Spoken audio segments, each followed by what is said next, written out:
Most sleep advice is written by people who've apparently never had a job. No meals 3 hours before bed? Cool, so I'll just not eat after 4 p.m. when I get home at 7.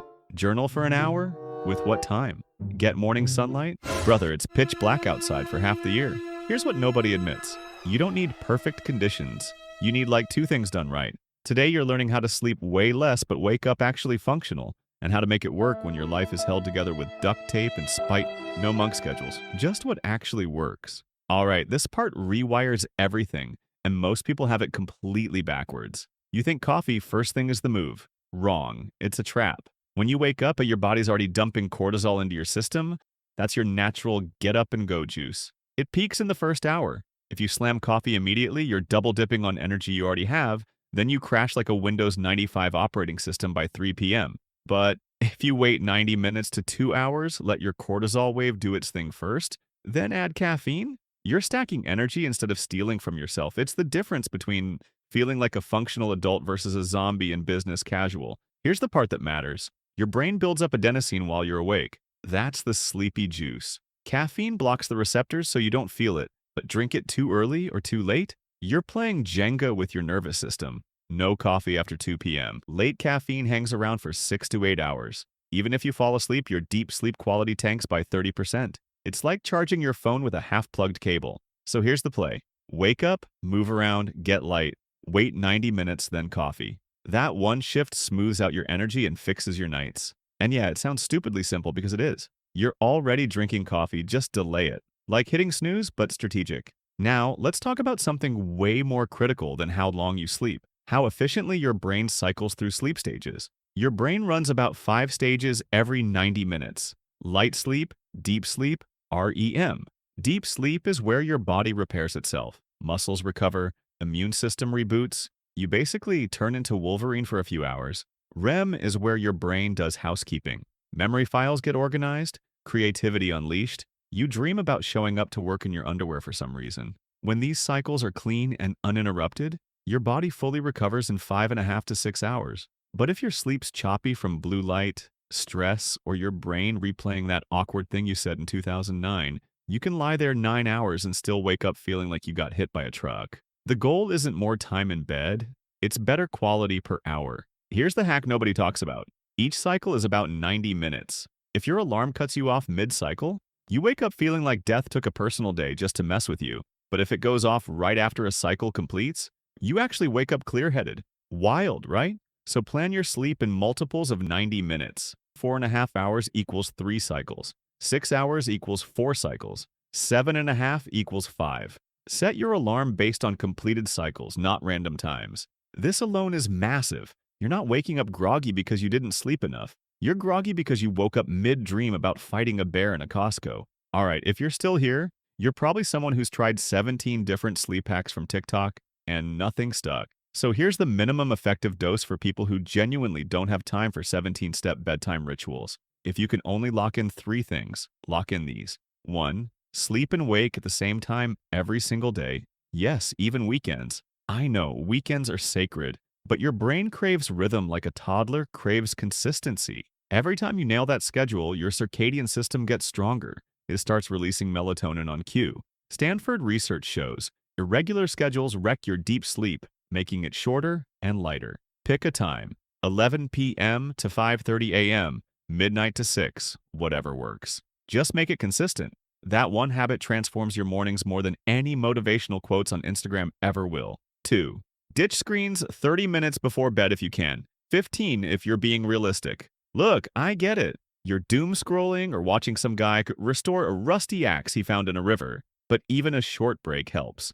Replace scrolling with dim lights. A 2-minute brain dump on paper if your mind's racing, or literally just sitting there like a Victorian ghost. You don't need an hour of journaling or guided meditation with whale sounds. You just need to signal your nervous system. It's time to chill. If all you can manage is yeeting your phone across the room 10 minutes before you crash, do that. Something beats nothing. 3. Move your body for 5 minutes when you wake up. Cold water on your face, 20 push-ups, jumping jacks, a quick walk, anything that gets your heart rate up. This floods your system with dopamine and noradrenaline, which are basically espresso for your brain. You'll feel yourself flip on within 3 minutes. No elaborate routine, No hour-long morning ritual where you meditate and drink celery juice. Just move. That's your foundation. Everything else is bonus. Start with those three, build from there, and don't beat yourself up when life gets messy. Progress over perfection, always. Now here's where the easy wins pile up fast. Your sleep environment matters more than you think,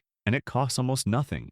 Dark, cool, quiet. That's it. Your ideal setup is 64 to 68 degrees Fahrenheit, pitch black or a sleep mask, and either white noise or total silence. The colder and darker your room, the deeper your body drops into recovery mode. If you're waking up sweating or there's light bleeding through your curtains at 4 a.m., fix that first. It's free and makes a huge difference, like upgrading from economy to business class without spending $3,000. Next up, consider magnesium or calming herbs if sleep quality is still rough. Low magnesium often equals garbage sleep. Magnesium glycinate or ashwagandha tea before bed can calm your nervous system without knocking you out like a cartoon character. Always check with a doctor first, obviously, but these are gentle options that work. And if your mind won't shut up at night, don't fight it. Grab literally any scrap of paper and dump everything bouncing around your head. Tasks, worries, random thoughts, that thing your coworker said that's been living rent-free in your brain. When your brain knows it's documented, it stops looping.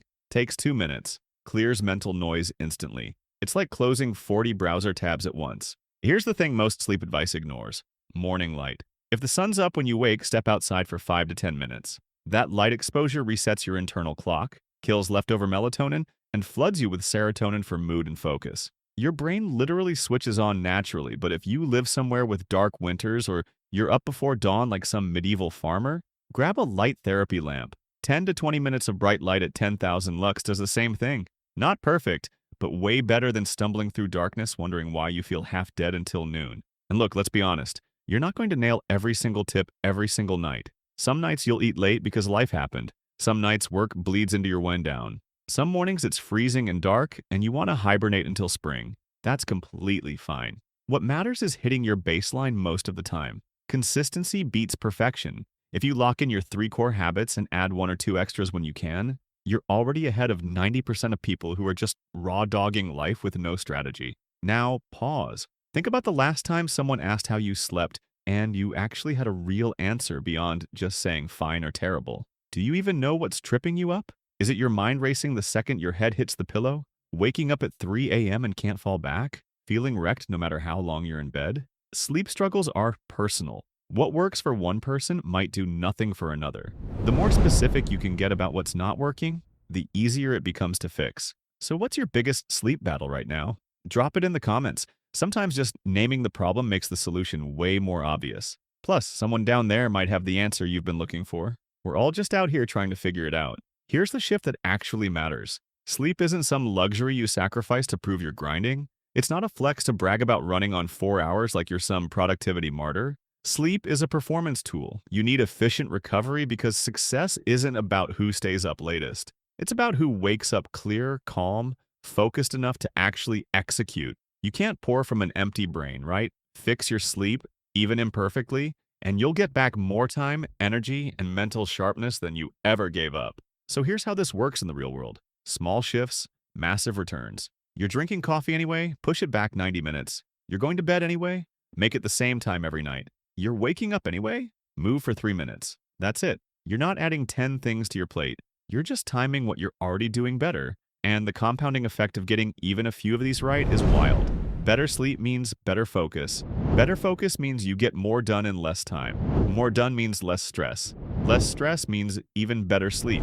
It's a cycle, and once you're in it, everything gets easier. It's like compound interest, but for your brain. Sleep less if you need to, but sleep smarter. Train your body to rest deeply, dream vividly, wake up ready. Because one day, maybe not tomorrow, but soon, you'll wake up before your alarm eyes open. Mind sharp, body calm. And you'll realize you didn't need more hours, you just needed better quality. And that's something even the busiest, most chaotic life can build. You've got this. You made it all the way here, which honestly tells me you're serious about fixing this. So look, if you want more stuff that actually respects your time and cuts through the nonsense, you know what to do. And hey, there's another video right on your screen that connects to this in a way you probably didn't expect. Hit it, keep the momentum going, and let's keep building.